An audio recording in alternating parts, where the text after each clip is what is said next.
Foundation যদি আমাদের গ্রামগঞ্জে যদি আমাদের ভাই বোনেরা যদি কয়েকটা গাছ যদি না লাগায় তাহলে ত্রিপুরার অবস্থা সবের দামাট হয়ে যেত, ঠিক না?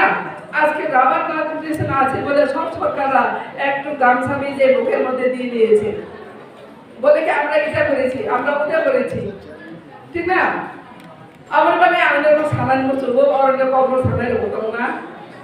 এখন তারপর বাঁচানো নিজরা উঠে দাঁড়াবার সহ্য করতে করতে ধৈর্য যদি অতিরিক্ত ধৈর্য যদি ধরেন তাহলে ওইটা অভিশাপ হয়ে দাঁড়ায়।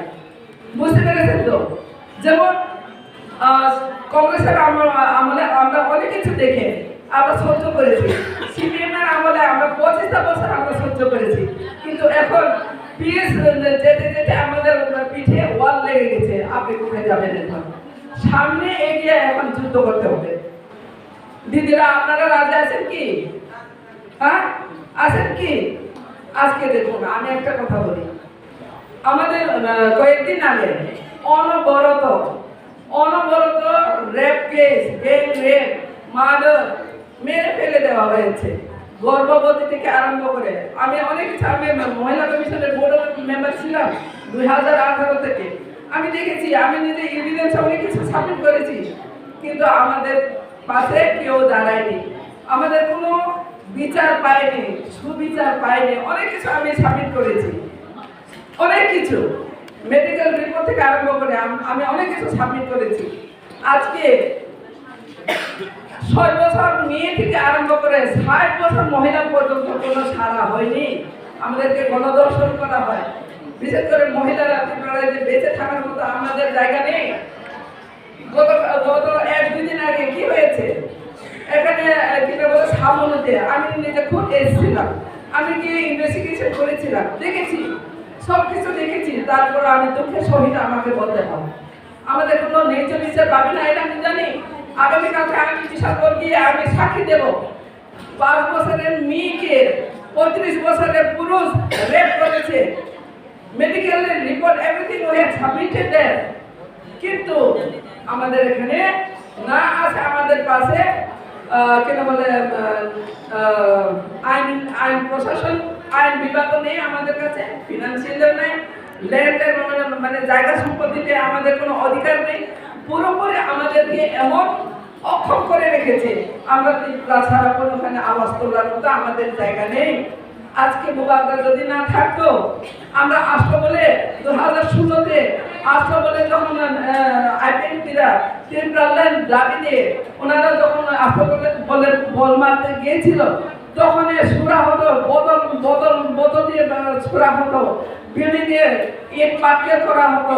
আপনারা নিচে অবগত আছেন ওইটা সম্বন্ধে।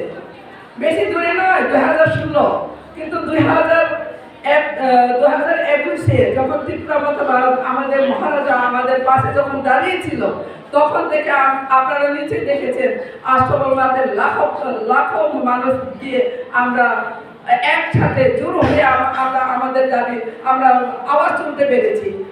যার কারণে আমি বলতে চাই, আমি সংসদ প্রতিমা মন্ত্রীর সাথে আমি এটা তর্ক বিতর্ক হয়েছে একদিন, বলে কি দিদি ত্রিপুরা কথাটা 3 মাস যেতে পারবে কিনা।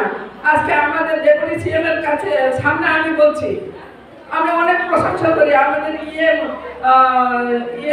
ডেপুটি সিএম অথবা আমাদের এমডিসিদেরকে। আমি খালি হাতে ত্রিপুরা হাতে কান্দানি হয়ে ওনারা গভর্নিং করেছেন।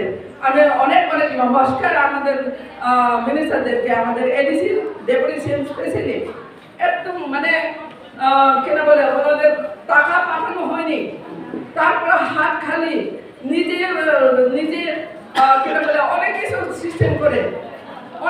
সিস্টেম করে ওনারা অনেক কিছু করতে চেষ্টা করেছেন। বর্তমানে আমরা অনেক কিছু দেখেছি এডিসিতে প্রাইভেট সংস্থা করে অপোলো থেকে আরম্ভ করে। আমি আমাদের ডেপুটি সিএম অথবা আমাদের ইএমকে আমি অনুরোধ করবো, ত্রিপুরা অথবা বুবাদা আসার পরে কি ডেভেলপমেন্ট হয়েছে, কি করেছে এডিসি এরিয়াতে অথবা দিদি এডিসি গভর্নমেন্ট, ওনারা কি করেছেন আপনাদের সামনে ওনারা নিচে কেন বলে তুলে ধরার জন্য আমি রিকোয়েস্ট করব। আপনার কাছে কিনা বলে যেটা হয়েছে ওইটা যেন আপনারা যেন জানতে পারেন। যার কারণ আমি বেশি দীর্ঘায়িত করবো না, আর একটু মহিলাদের কথা বলে আমি ছেড়ে দেব। মহিলারা আমাদের মুক্তিযুদ্ধ যেমন ইন্ডিয়া গভর্নমেন্ট, ইন্ডিয়া যখন বিদেশের সাথে যখন কেনা বলে বিদেশের সাথে যখন ইন্ডিপেন্ডেন্টের সময় আমাদের মহিলারা পর্যন্ত যুদ্ধে নামিয়ে পিঠে বাচ্চা নিয়ে ঝাঁসি কি রানী, আমরা দেখতে পেরেছি যে ঝাঁসি কি রানী কেন বলে অনেক মহিলা ওনারাও যোগদান করেছেন যুদ্ধ সময়। তেমনি ভাবে আমাদের ত্রিপুরা মহিলারা, ত্রিপুরা ওমেনরা, আপনারা PWF থেকে আরম্ভ করে মানে YTF যুবতীরা পর্যন্ত আপনাদের যুদ্ধে নামার জন্য আপনারা রেডি হন। আমাদের কি করতে হবে, আমরা কি শিখতে হবে, এটা আমরা অনেক স্পিকাররা দিন মোবাইলের মাধ্যমে আপনারা নিশ্চিত দেখেছেন। মোবাইলের মাধ্যমে অনেক সময় দেখবেন অনেক স্পিকাররা অনেকভাবে অনেক রকমের ওনারা তুলে ধরতে চেষ্টা করেন আমাদের কি প্রয়োজন। চিনি তামো নাম আপনার চুলতাম নেবেন গ্রেটার ত্রিপুরাদের নাম আপনার চিনি লিডার সরকার করুক সাব তাহলে বহু সঙ্গে খুঁজু করে রেখে জানি রাইট টাইম ইটস এনাফ। এখন হয়েছে, অনেক হয়েছে, আমরা সহ্য করার মতো এখন ছাড়া সহ্য করার মতো কোনো স্পেস রাখেননি ওনারা, স্পেশালি যারা ন্যাশনাল পার্টি করেন। আজকে আমি এখানে দাঁড়িয়ে আরেকটা বার্তা দিতে চাইব। পাতালকন্যা বিদ্যুৎ দেববর্মা আমাদের কাছে অনেক কিছু স্বপ্ন দেখিয়েছেন। পাতালকন্যা বসটা পরে দিল্লিতে নিয়ে গিয়েছিলেন। গরিব অংশের মানুষেরা শ্বাস ফালাবার জন্য অনেক কিছু টাকা পয়সা সংগ্রহ করে রাবার স্ক্র্যাপ উঠিয়ে বিক্রি করে ওনাকে দিয়ে দিয়েছিলেন টাকা। কিন্তু এখন বলে কি বুবাদরা বলে উগ্রপন্থী, কমিউনিয়ান বলে। ওদিনের ঘটনা, বড় ঘটনা, ওখানে কিন্তু সমীর ওরামজি ওনাকে আমরা সম্মান করি, আমরা নমস্কার করি, কিন্তু ওনার গাড়িতে কেউ শোয়নি, কেউ কিছু করেনি। বিদ্যুৎ দেববর্মাকে দেখে আমাদের প্রথম বিজেপি গোয়েন্দারা প্রথম আঘাত করেছিল, দাও দিয়ে আঘাত করেছিল, একজনের হাত কেটে গেছে।